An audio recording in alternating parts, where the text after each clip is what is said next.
go. Hi, everybody. Good morning. We're here in Bali with Dr. Dan. Dr. Dan, welcome to Bali once more. I'm it's about my fifth time here. I came originally in around 1980. 1980 was the first time. Yeah. Wow. And I wanted to meet some shaman, so I was introduced to a guy that had me sit on a sofa, and I had to wait for him. And then he came out and he took out a gun. And he pointed it up, and then he took out a cigarette, and the gun was a lighter. And he says, "How can I help you?" At that stage, it's like, you know what? I guess we're going to get along just fine. So everybody, welcome. Today we have a very special interview with Dr. Dan, and this is a very special collaboration with Health Hub Bali and SpeakuP Monday and Tourism Architect, all three contributing to this Health Hub Bali live talk session.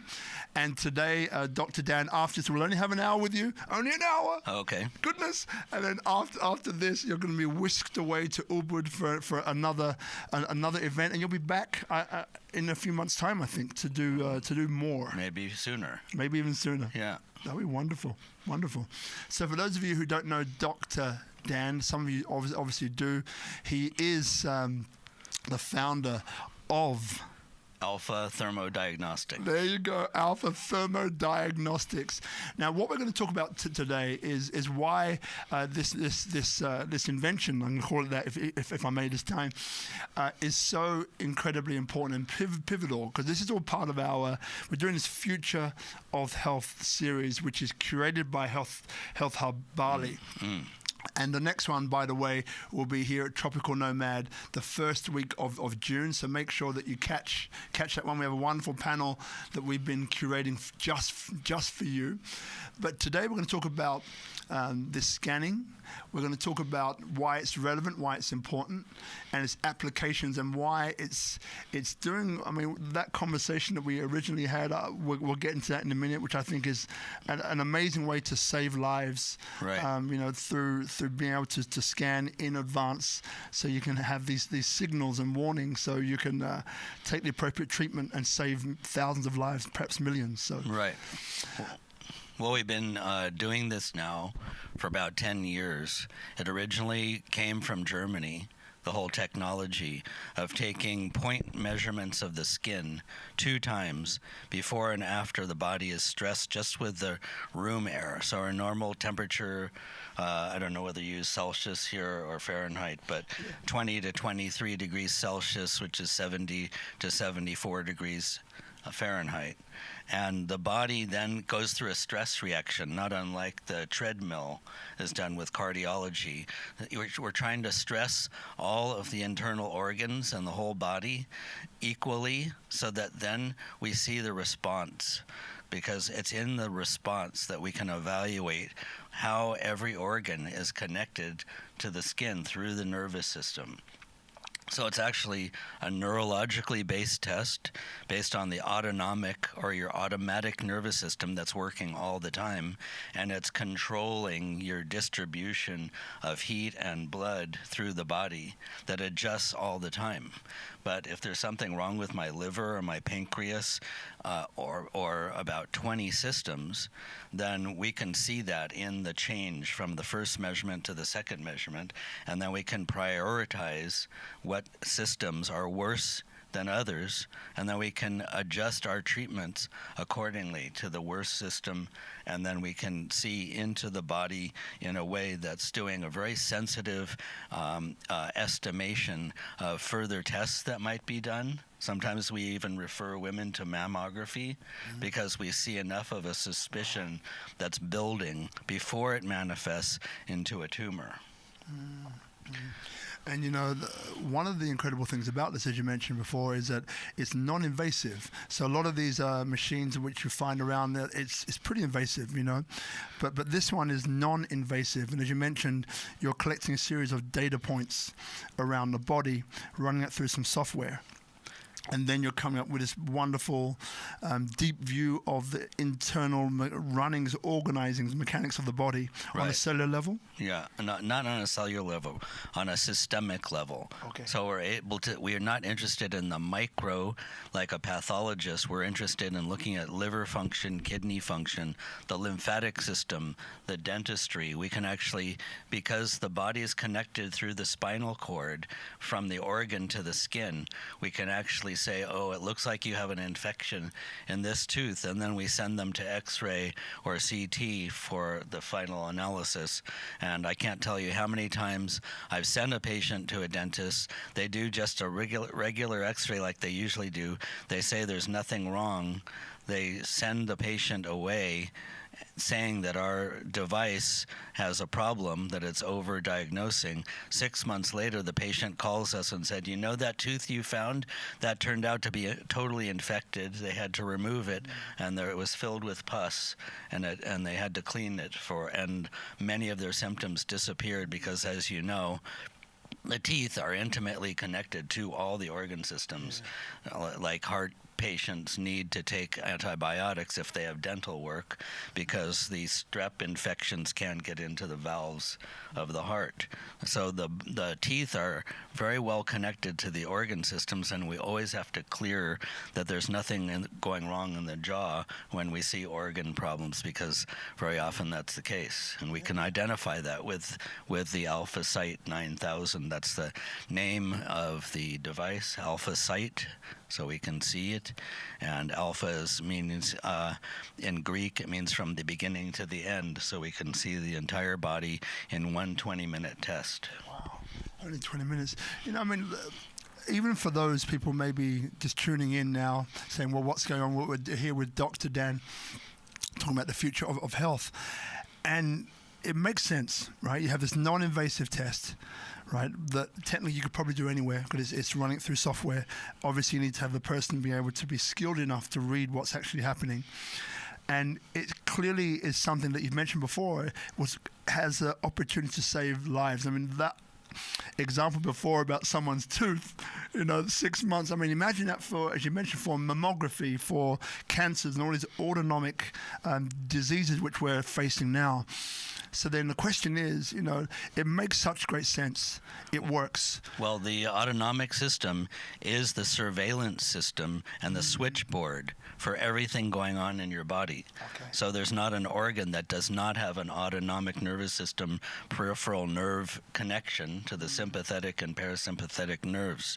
And so we're looking from a watchtower on all the organs. So it makes absolute sense to radiologists, to neurologists, to oncologists, that if there's an area of the body that's able to, say, be vulnerable to a tumor, that is the result of a long-term lack of regulation by the autonomic nervous system. There's been some kind of block to the body's ability to regulate those tissues, and we can see that early on. And Harvard actually wants us to do a study with them because they believe that we have an algorithm that can help them further than they've been able to do with computer-assisted radiology. So I went in front of a board of 12 radiologists, the top ones in the world at Harvard, and they said, we like your system. We think you may have a formula that we need, and we want to see how we can do a study. And then the pandemic hit, so now we're going to get back into trying to do that study. We're also FDA cleared. We have to distinguish this type of thermography from the thermographic camera. What we're doing is taking measurements of just skin temperature that's controlled by the autonomic nervous system. What the infrared camera does is it tries to look at the vascular or the circulatory system in tissues, and the problem with it is 50% of the time it's meaningless and 50% of the time it's meaningful, and they can't tell the difference, and so it's been thrown out of radiology for the last 40 years. The head of the FDA radiology department told me to my face, meeting with them one-on-one, that they will never okay another infrared camera in the United States because of so many false positives and negatives, but they're clearing our device because we're using digital information and we're looking at patterns, and that pattern identification is the future of medicine. Wow. Wow. The question that came up before that was superseded by another one, because just after what you've just said, that's phenomenal. What are some of the biggest challenges then that you could face? Because it works, it's been cleared where many others haven't, it goes where many others can't. So what are some of the biggest challenges then that you're facing in getting this out to the world?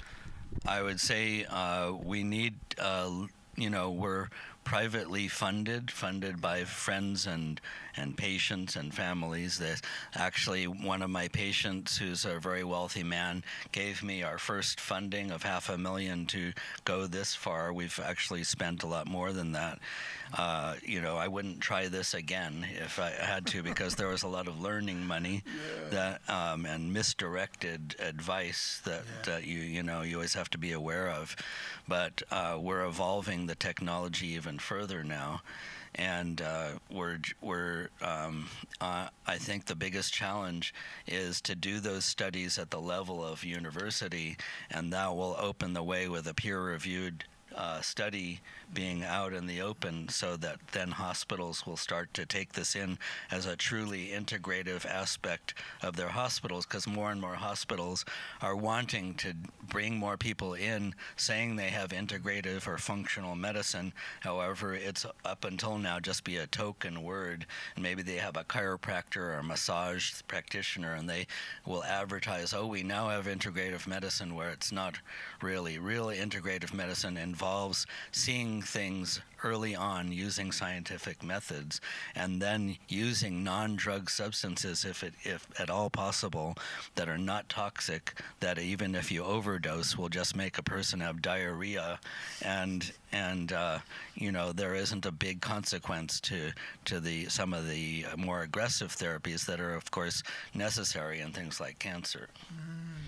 And then if somebody's watching now, you mentioned before that the funding has been private and benefactors and people who've done the right thing in a big way, right? Right. So if someone's watching now saying, okay, Dr. Dan, love what you're saying, can see and hear and have evidence, why this thing works, right? How could people contribute to you? And it's not always money, but I know money's part of it. But if I ask you that question, how can people watching now contribute to you? What would you say? Well, I would say, first of all, they should contact me, and then we'll give them whatever numbers or evidence they need. They can look at our website, which is alphathermo.com. The alpha is spelled like the Italian car, ALFA, alphathermo.com.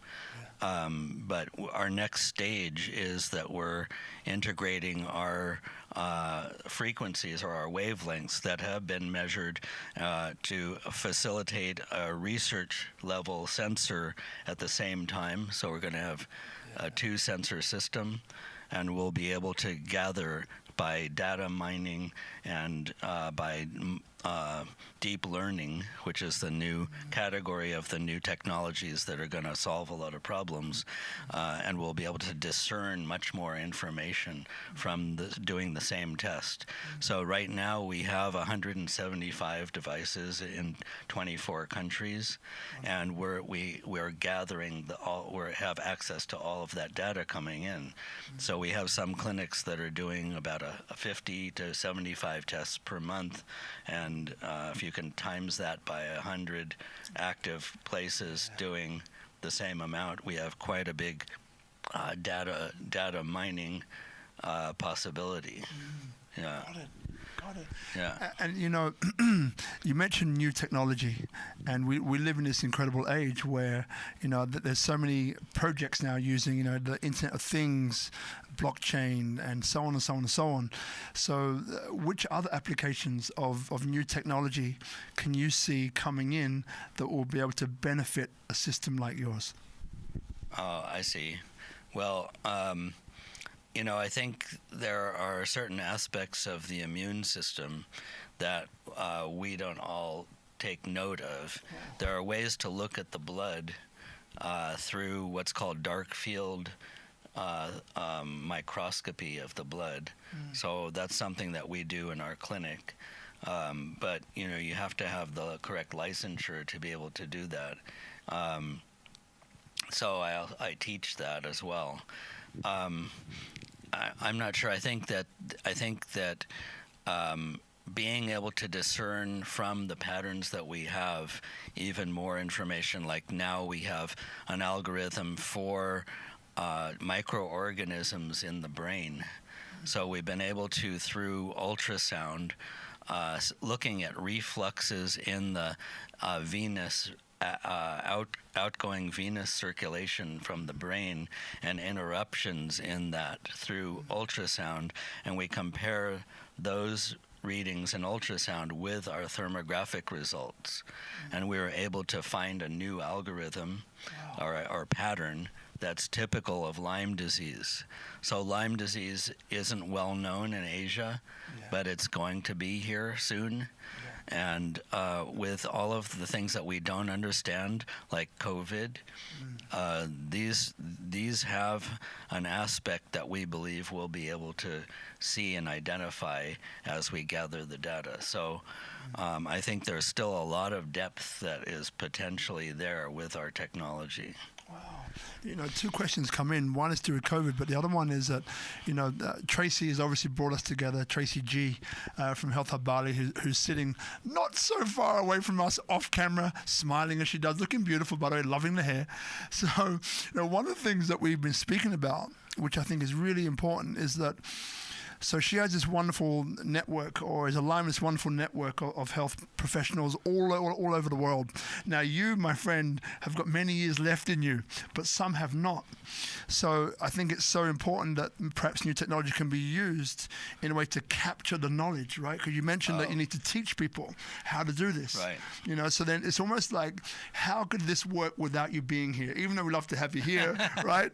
But like, how could it work? Well, then that's sustainable. My UFO is waiting right as we speak. I've had enough of this place. But Bali, take me to that. You know what it took to even come here with all of the apps and things you have to do. It's a little overboard, but you know. So I just had my blood cleaned yesterday, so I'll be here about 40 more years. Good. And you know, I'm only 35, and but besides that, I'm being called to teach the doctors from my teachers, like Dr. Dietrich Klinghardt, who's one of the world's most famous biological doctors. And, you know, he's about 76 or 78 now.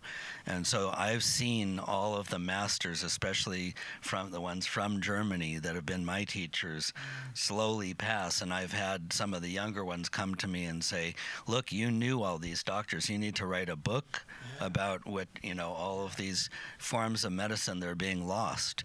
And also the medicines are being lost because groups like governmental organizations like FDA come in and they say, no, you can't make a medicine like that because you're not going by this book. And so we're taking this off the market. So some of the most helpful medicines are being removed. So I think that another major key is, as we see the abnormalities in the thermography, we're going to be creating remedies that are homeopathic remedies and herbal remedies that will be focused on these functional assessments. These are adjunct diagnostics. So it's not like, oh, you have advanced pneumonia, this substance is going to cure you. We're not talking about that. We're talking about seeing the very sensitive weaknesses of each system and being able to address them far before they would need a drug. So in the whole field of nutrition, in the whole field of emotion and thought and how thought influences our cells, we need to acknowledge that window of health, and there's a way to see through that window, because disease doesn't just appear one day. It takes years to generate. So anyone who has diabetes starts with insulin resistance that builds. In regulation thermography, that's what we're doing. It's called regulation because of the autonomic nervous system regulates the body.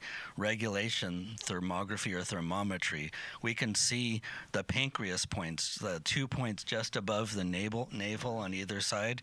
Those start out really cold in comparison to all the rest of the points of the body.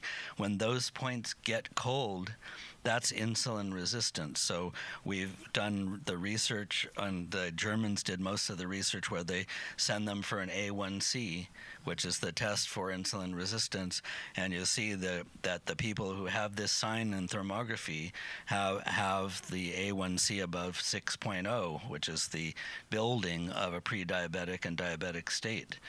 So we're able to scientifically clarify the building of a problem, and then we can use healthy things that are just temporarily assisting the patient, and then we can talk to them about lifestyle and talk to them at a time in their life when these things are still reversible.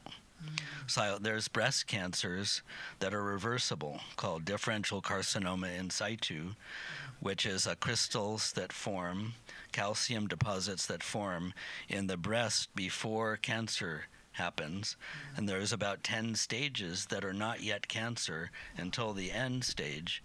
And that what happens, though, when they see it in radiology, they go in and take biopsies of these areas around these crystals, and about 20% of the time they find a cancer, and then they say, okay, mastectomy. So that stage when that cancer has started didn't used to have the cancer at the point of the calcification until a later stage. So if we can see that process in the breasts, which we can, we have the second time we go around measuring the body, which is the dynamic view, the second points of the breast that are very cold. So it starts up here. Normally it should come down about 2 degrees. Instead it comes down like 4 degrees in both breasts. That is a sign of a suspicion of these calcifications in the early stage. And then we can implement different dietary requirements for that to be able to make it normal again. And we've actually seen these calcifications just disappear over a period of treating them for months. So some of the world's most aggressive, autoimmune diseases can be literally, you can see them way before they happen in a way, as you mentioned, that people don't need to go through that, and that can then save all the other signs. Autoimmune is different than like cancer is an immune disease. Autoimmune, we see a whole pattern. There's a pattern that we identify where all of the points from the neck down cool too much.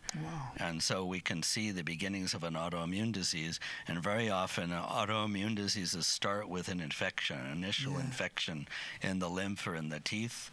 And so if we're able to say, oh, you have autoimmune disease that's secondary to an infection, let's look around, look for your primary original infection, then we can take, because the immune system is trying to solve a problem, so it gets hyperactivated, and then it starts to destroy healthy tissue instead of getting to the infection that it can't get access to, like in the jaw.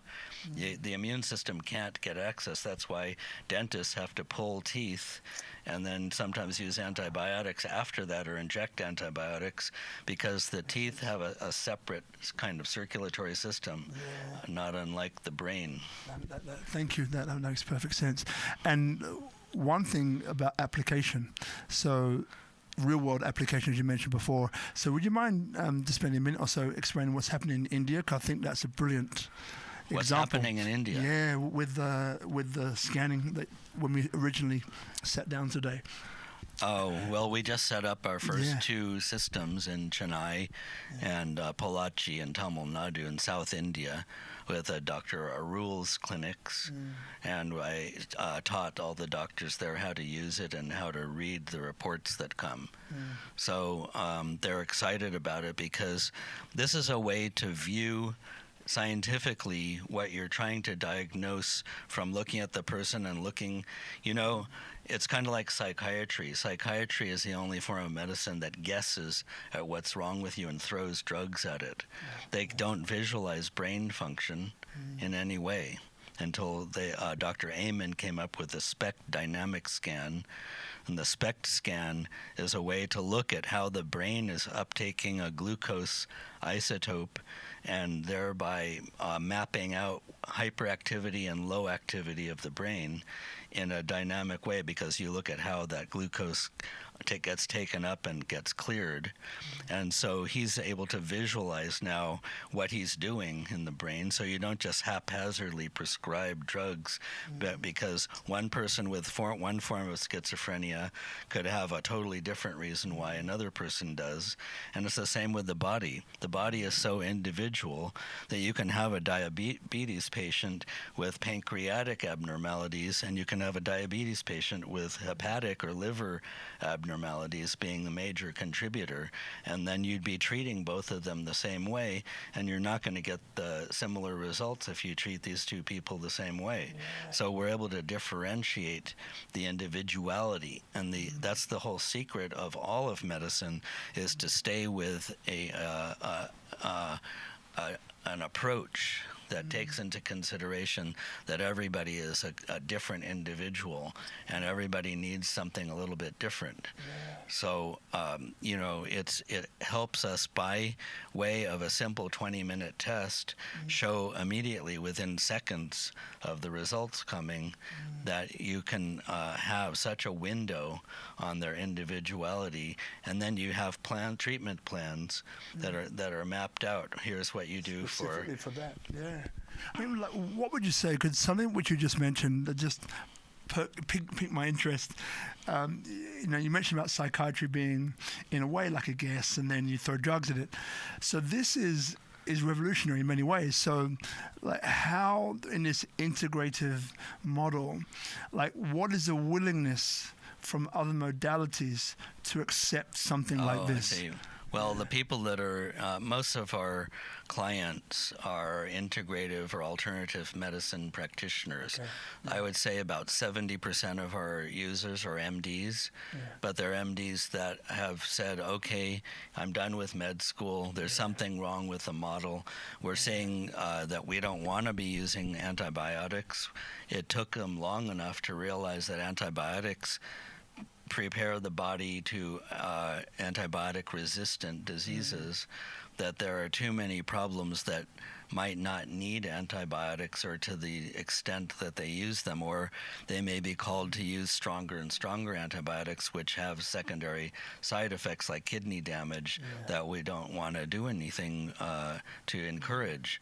So most of our clients are people that already have an open mind until we can facilitate further studies at the university level to have the double-blind controlled trials, or the trials where we can test it against the radiology results and have some papers done. So, the cost of that is between $100,000 and $200,000 for what we've been told at Harvard. And if we can do it at Harvard, or we could do it at UC San Francisco, or maybe Stanford.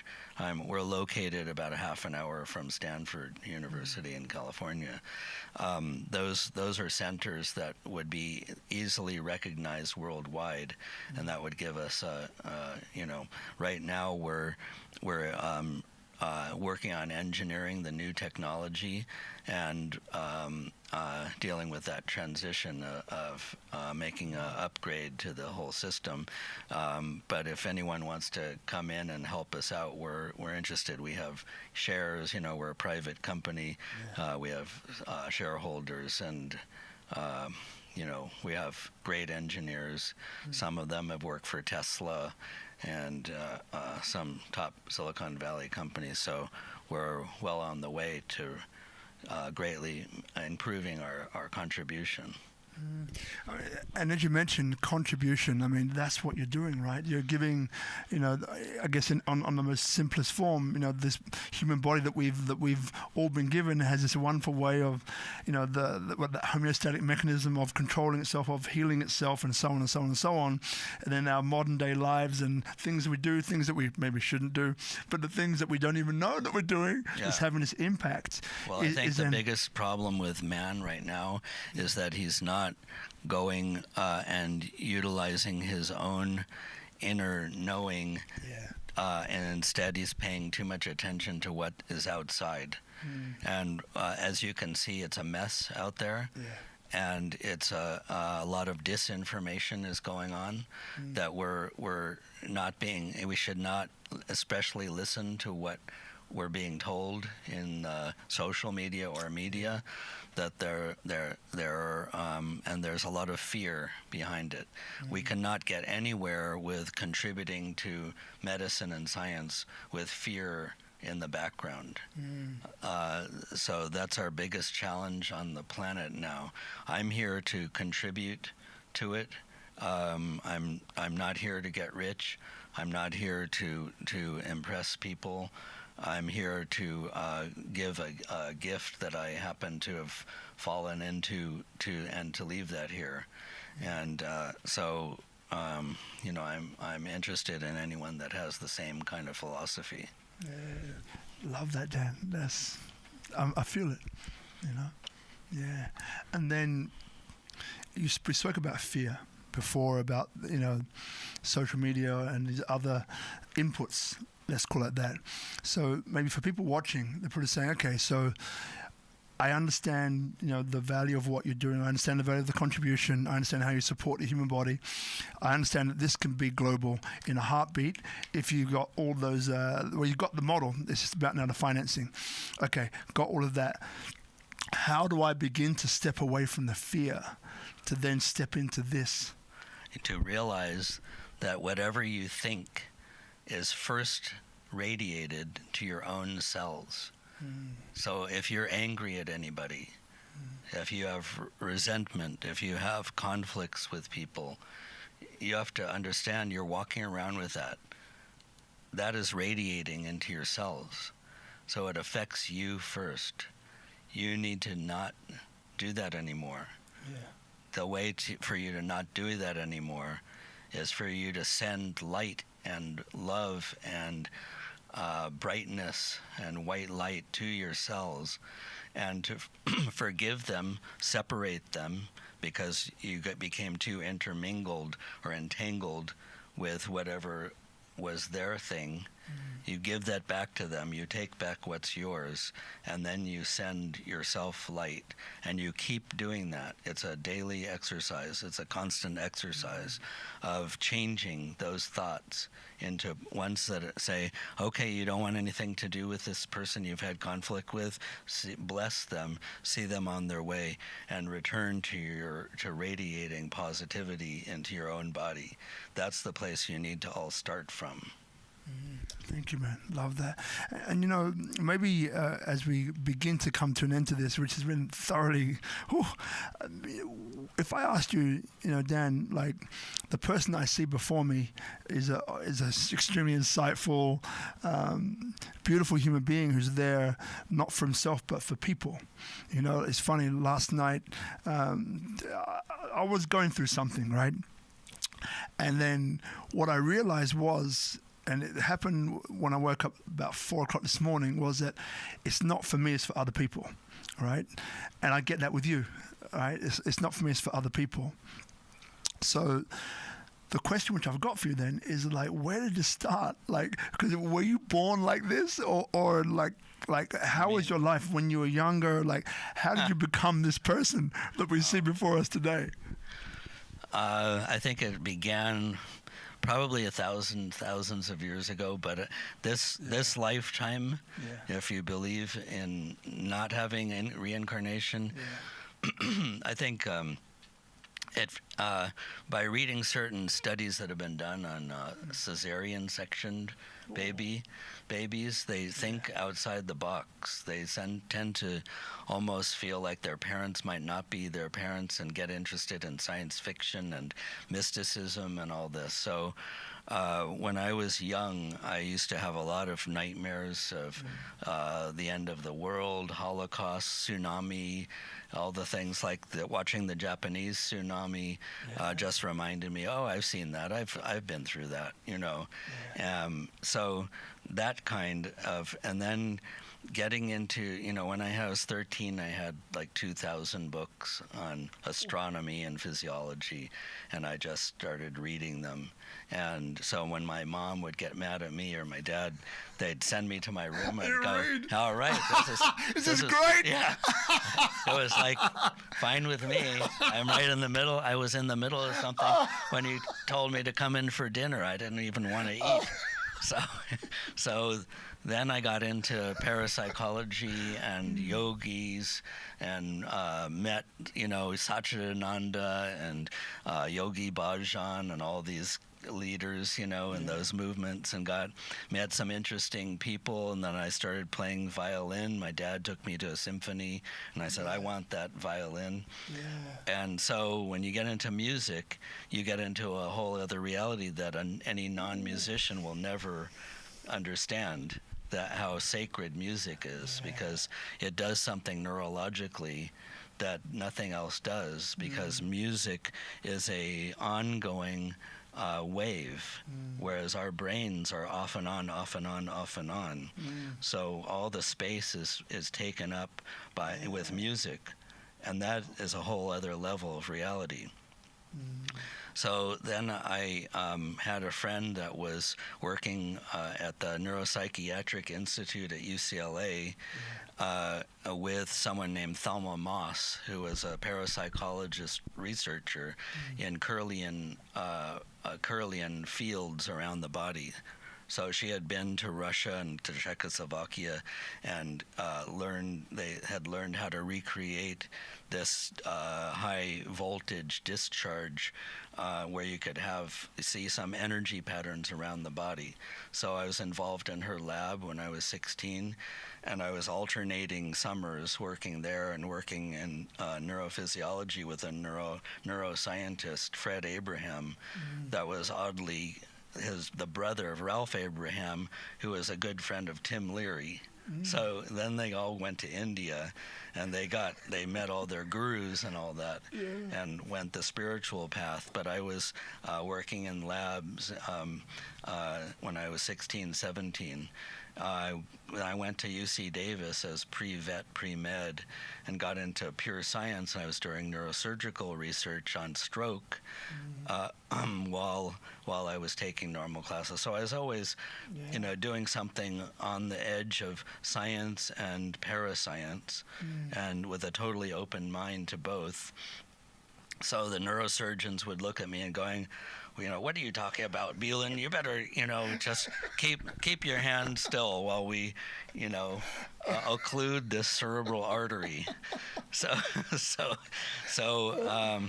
Then I had a friend that was the youngest veterinarian in the country. He went to Cornell Vet School, the second best next to Davis. And he said, let's go do acupuncture instead. We don't need any of this conventional drug stuff. So we went to acupuncture school together. And then I got into homeopathy and started reading all the original texts of homeopathy. And then I got a grant to study the patient's perceptions of homeopathy at the Queen's Doctors in London. So I was hanging out for 4 months with Queen's medical team, who were homeopaths. Wow. And then after that, went to Germany and started meeting their naturopaths, which are called Heilpraktikers, healing practitioners. They still have to go through a 3 or 4 year program. They're able to do IV work, and then medical doctors in Germany, and started going every year to what's called Medicine Week in Baden-Baden in southern Germany. And then I met up with the dark field teachers and the the Vol people measuring acupuncture meridians electronically. And the nice thing about the Germans is they always combine science with going beyond. So if it doesn't qualify in ways that you can describe through scientific knowledge, then it's just hocus pocus. So I always stayed on the scientific path in everything I did, and that's why I use things that are totally reproducible. I don't really like all the machines where you hold 2 electrodes and it tells you everything about yourself, because the science isn't there.